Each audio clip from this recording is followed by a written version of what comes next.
Praise the Lord. എസ്തേറിൻ്റെ പുസ്തകം 1-ാം അധ്യായം അതിൻ്റെ 1 മുതൽ 22 വരെയുള്ളതായ വേദവാക്യങ്ങൾ.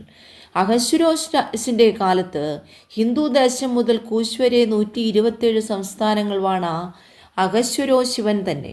ആ കാലത്ത് അഹശ്വേരോശ് രാജാവ് ശൂശന രാജധാനിയിൽ തൻ്റെ രാജാസനത്തിന്മേലിരിക്കുമ്പോൾ തൻ്റെ വാഴ്ചയുടെ 3-ാം ആണ്ടിൽ തൻ്റെ സകല പ്രഭുക്കന്മാർക്കും ഭൃത്യന്മാർക്കും ഒരു വിരുന്ന് കഴിച്ചു.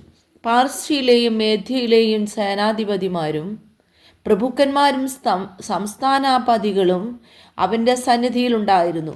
അന്ന് അവൻ തൻ്റെ രാജകീയ മഹത്വത്തിൻ്റെ ഐശ്വര്യവും തൻ്റെ മഹിമാധിക്യത്തിൻ്റെ പ്രതാപവും ഏറിയ നാൾ 180 ദിവസത്തോളം തന്നെ കാണിച്ചു. ആ നാളുകൾ കഴിഞ്ഞ ശേഷം രാജാവ് ശൂശന രാജധാനിയിൽ കൂടിയിരുന്ന വലിയവരും ചെറിയവരുമായ സകല ജനത്തിനും രാജധാനിയുടെ ഉദ്യാനപ്രാകാരത്തിൽ വെച്ച് 7 ദിവസം വിരുന്നു കഴിച്ചു. അവിടെ വെൺകൽ തൂണുകളിൽ മേൽ വെള്ളി വളയങ്ങളിൽ ശണനൂലും ധൂമ്രനൂലും കൊണ്ടുള്ള ചരടുകളിൽ വെള്ളയും പച്ചയും നീലയുമായ ശീലകൾ തൂക്കിയിരുന്നു.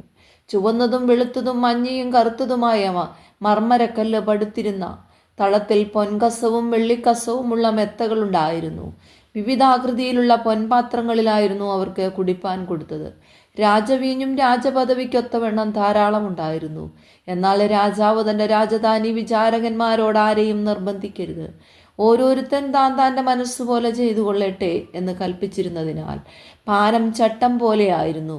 രാജ്ഞിയായ വസ്തിയും അഹശ്വേരോശ് രാജാവിൻ്റെ രാജധാനിയിൽ വെച്ച് സ്ത്രീകൾക്കൊരു വിരുന്ന് കഴിച്ചു. 7-ാം ദിവസം വീഞ്ഞു കുടിച്ച് ആനന്ദമായിരിക്കുമ്പോൾ അഹശ്വേരോശ് രാജാവ് മെഹുമാൻ, ബിസ്ത, ഹർബോന, ബിഗ്ദ, അബ്ഖദ, സേഥർ, കർക്കസ് എന്നിങ്ങനെ രാജധാനിയിൽ സേവിച്ചു നിൽക്കുന്ന 7 ഷണ്ഡന്മാരോട് ജനങ്ങൾക്കും പ്രഭുക്കന്മാർക്കും വസ്തി രാജ്ഞിയുടെ സൗന്ദര്യം കാണിക്കേണ്ടതിന് അവളെ രാജകിരീടം ധരിപ്പിച്ച് രാജസന്നിധിയിൽ കൊണ്ടുവരുവാൻ കൽപ്പിച്ചു. അവൾ സുമുഖിയായിരുന്നു. എന്നാൽ ഷണ്ഡന്മാർ മുഖാന്തരം അയച്ച രാജകൽപ്പന മറുത്ത് വസ്തി രാജ്ഞി ചെല്ലാതിരുന്നു. അതുകൊണ്ട് രാജാവ് ഏറ്റവും കോപിച്ചു. അവൻ്റെ കോപം അവൻ്റെ ഉള്ളിൽ ജ്വലിച്ചു. ആ സമയത്ത് രാജമുഖം കാണുന്നവരും രാജ്യത്ത് പ്രധാന സ്ഥാനങ്ങളിൽ ഇരിക്കുന്നവരുമായ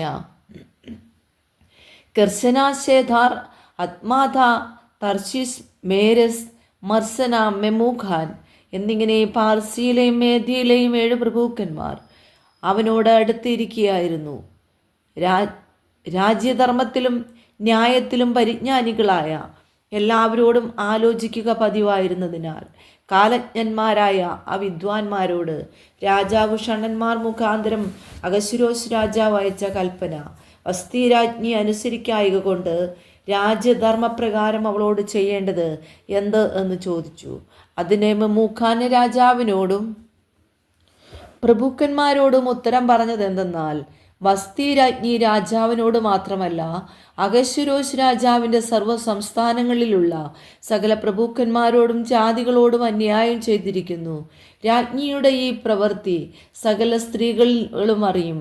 അഹശ്വേരോശ് രാജാവ് വസ്തി രാജ്ഞിയെ തൻ്റെ മുമ്പാകെ കൊണ്ടുവരുവാൻ കൽപ്പിച്ചയാറെ അവൾ ചെന്നില്ലല്ലോ എന്ന് പറഞ്ഞു. അവർ തങ്ങളുടെ ഭർത്താക്കന്മാരെ നിന്ദിക്കും. ഇന്നു തന്നെ രാജ്ഞിയുടെ പ്രവൃത്തി കേട്ട പാർസിയിലെയും മേധ്യയിലെയും പ്രഭുജ്ഞിമാർ രാജാവിൻ്റെ സകല പ്രഭുക്കന്മാരോടും അങ്ങനെ തന്നെ പറയും. ഇങ്ങനെ നിന്ദയും നീരസവും അധികരിക്കും. രാജാവിന് സമ്മതമെങ്കിൽ വസ്തി ഇനി അഹശ്വേരോശ് രാജാവിൻ്റെ സന്നിധിയിൽ വരരുത് എന്ന് തിരുമുമ്പിൽ നിന്നൊരു രാജകൽപ്പന പുറപ്പെടുവിക്കുകയും അത് മാറ്റിക്കൂടാതെ വണ്ണം പാർശ്യരുടെയും മേധ്യരുടെയും രാജധർമ്മത്തിൽ എഴുതിക്കുകയും രാജാവ് അവളുടെ രാജ്ഞി സ്ഥാനം അവളേക്കാൾ നല്ലവളായ മറ്റൊരുതിക്ക് കൊടുക്കുകയും വേണം. രാജാവ് കൽപ്പിക്കുന്ന വിധി രാജ്യത്തെല്ലായിടവും അത് മഹാരാജ്യമല്ലോ. പരസ്യമാകുമ്പോൾ സകല ഭാര്യമാരും വലിയവരോ ചെറിയവരോ ആയ തങ്ങളുടെ ഭർത്താക്കന്മാരെ ബഹുമാനിക്കും. ഈ വാക്ക് രാജാവിനും പ്രഭുക്കന്മാർക്കും ബോധിച്ചു. രാജാവ് മെമൂഖാൻ്റെ വാക്കുപോലെ ചെയ്തു. ഏതു പുരുഷനും തൻ്റെ വീട്ടിൽ കർത്തവ്യം നടത്തുകയും സ്വഭാഷ സംസാരിക്കുകയും വേണമെന്ന് രാജാവ് തൻ്റെ സംസ്ഥാനങ്ങളിലേക്കും അതത് സംസ്ഥാനത്തേക്ക് അതതിൻ്റെ അക്ഷരത്തിലും അതത് ജാതിക്ക് അവരവരുടെ ഭാഷയിലും എഴുത്ത് അയച്ചു. ഈ വചനങ്ങളാൽ ദൈവം എല്ലാവരെയും ധാരാളമായിട്ട് അനുഗ്രഹിക്കട്ടെ.